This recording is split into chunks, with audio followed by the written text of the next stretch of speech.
السلام علیکم ورحمۃ اللہ وبرکاتہ۔ صحابہ کرام رضی اللہ تعالی عنہم سے محبت، صحابہ کرام رضی اللہ تعالی عنہم سے محبت جز و ایمان ہے۔ ارشاد باری تعالی ہے سورۃ الفتح آیت نمبر 29، محمد الرسول اللہ والذین معہ اشداء علی الکفار رحماء بینہم تراہم رکعا سجدا یبتغون فضلا من اللہ ورضوانا سیماہم فی وجوہہم من اثر السجود۔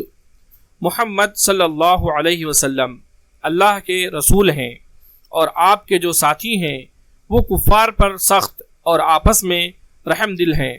آپ دیکھتے ہیں کہ وہ رکوع اور سجدے میں پڑے اپنے رب کا فضل اور رضامندی تلاش کر رہے ہیں۔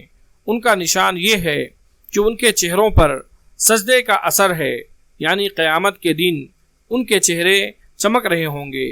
اور مزید اللہ تعالیٰ کا فرمان ہے سورۃ الفتح آیت نمبر 18، لقد رضی اللہ عن المؤمنین اذ یبایعونک تحت الشجرۃ فعلم ما فی قلوبہم فانزل السکینۃ علیہم واصابہم فتحا قریبا۔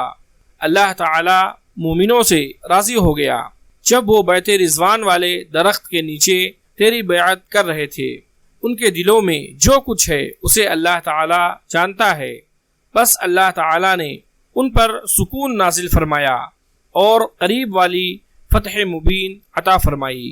تیسرے مقام پر ارشاد باری تعالی ہے سورۃ التوبہ آیت نمبر 100، والسابقون الاولون من المہاجرین والانصار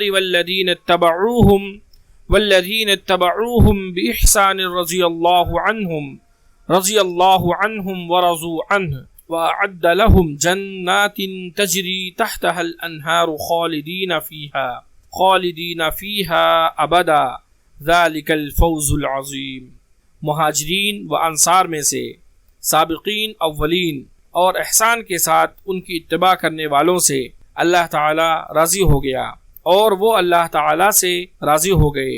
اللہ تعالی نے ان کے لیے باغات تیار کیے ہیں جن میں نہریں بہہ رہی ہیں، وہ سب اس میں ہمیشہ رہیں گے۔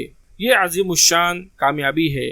بخاری حدیث نمبر 3673، رسول اللہ صلی اللہ علیہ وسلم فرماتے ہیں، میرے صحابہ کو برا نہ کہو، اگر تم میں سے کوئی شخص احد پہاڑ جتنا سونا اللہ تعالیٰ کی راہ میں خرچ کر دے تو بھی ان صحابہ کے خرچ کردہ ایک مد مٹھی بھر یا اس کے آدھے جو غلے کے برابر نہیں ہو سکتا۔ بخاری حدیث نمبر 3671، سیدنا علی رضی اللہ تعالی عنہ سے ان کے بیٹے محمد بن حنفیہ نے پوچھا کہ رسول اللہ صلی اللہ علیہ وسلم کے بعد لوگوں میں کون سب سے بہتر ہے؟ تو انہوں نے فرمایا ابو بکر رضی اللہ تعالی عنہ۔ پھر پوچھا ان کے بعد کون؟ انہوں نے فرمایا عمر رضی اللہ تعالی عنہ۔